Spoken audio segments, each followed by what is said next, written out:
escreveu perguntando o que eu penso dos sonhos e visões que são muito comuns hoje, principalmente no meio pentecostal. Existe um alarde muito grande, que é dado uma importância muito grande, dada a sonhos, visões, interpretações desses sonhos, interpretações das visões. E lendo Hebreus capítulo 1, nós entendemos que Deus mudou a sua maneira de se comunicar com o homem ao longo das eras. Em cada época ele falava com o homem de uma maneira diferente. Hebreus capítulo 1, versículo 1. Havendo Deus antigamente falado muitas vezes e de muitas maneiras aos pais, pelos profetas, a nós falou-nos nesses últimos dias pelo Filho.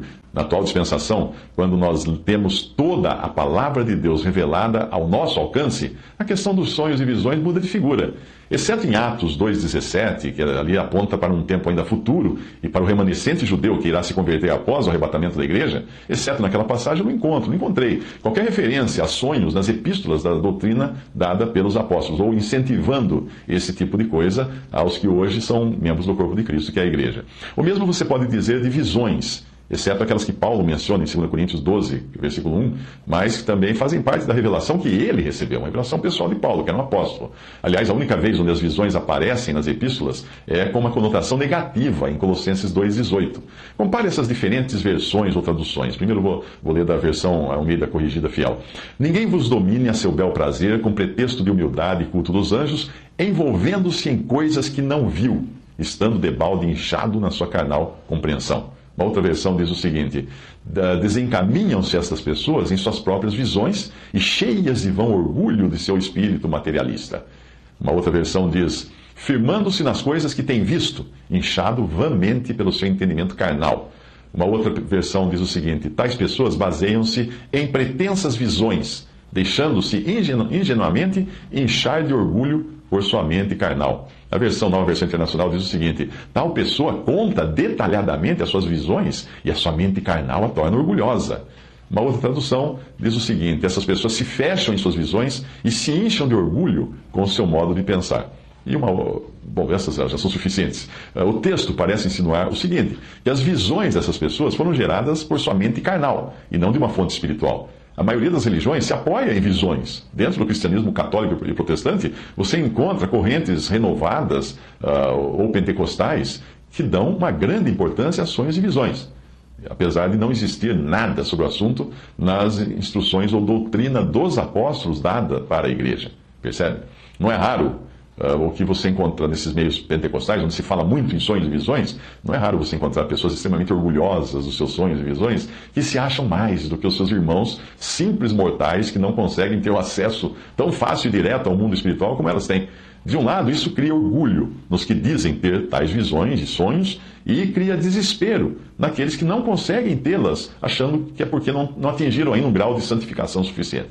Ou seja, nada que traga edificação aos santos, como traz a palavra de Deus que nós temos em mão, na qual Deus nos revelou tudo o que nós precisávamos para a vida e para a piedade. 2 Pedro, capítulo 1, versículo 3, diz assim: visto como o seu divino poder nos deu tudo, o que diz respeito ou do que nós precisamos para a vida e a piedade, pelo conhecimento daquele que nos chamou pela sua glória e virtude. Colossenses 1, 25 a 26, da qual eu estou feito ministro, segundo a dispensação de Deus que me foi concedida para convosco, para cumprir, ou seja, dar cumprimento, completar a palavra de Deus. O mistério que esteve oculto desde todos os séculos e em todas as gerações, e que agora foi manifesto aos seus santos.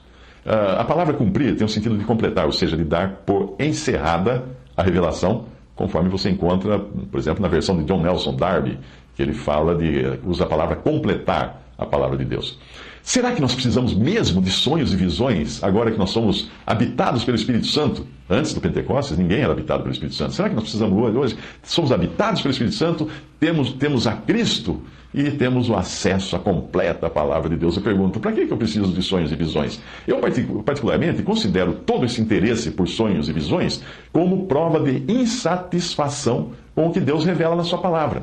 Quando nos falta comunhão com Deus e com a sua palavra, aí nós saímos desesperados, procurando por informação de outras fontes, como sonhos, visões, fábulas, que são histórias inventadas, tem muito por aí, testemunhos, o cara que foi para o inferno, a pessoa que falou com o diabo. A pergunta correta seria: acaso a palavra de Deus já está em nós?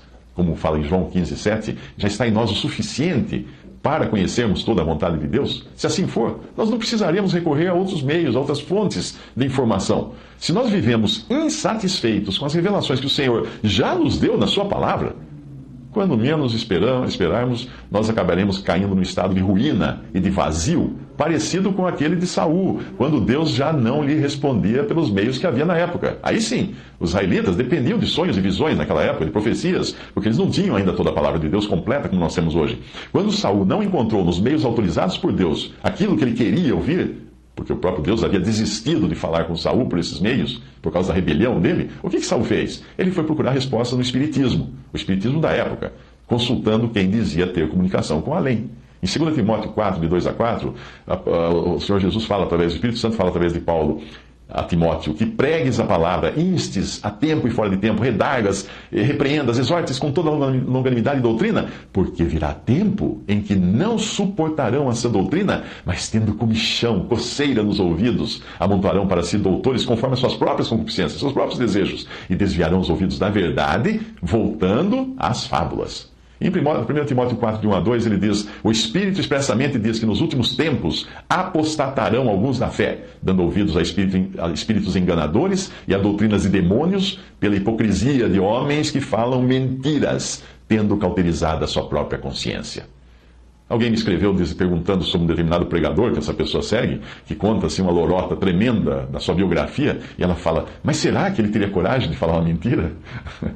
Nós somos cercados de pessoas que falam mentira o tempo todo, e a única base segura para nós conferirmos as coisas é a palavra de Deus.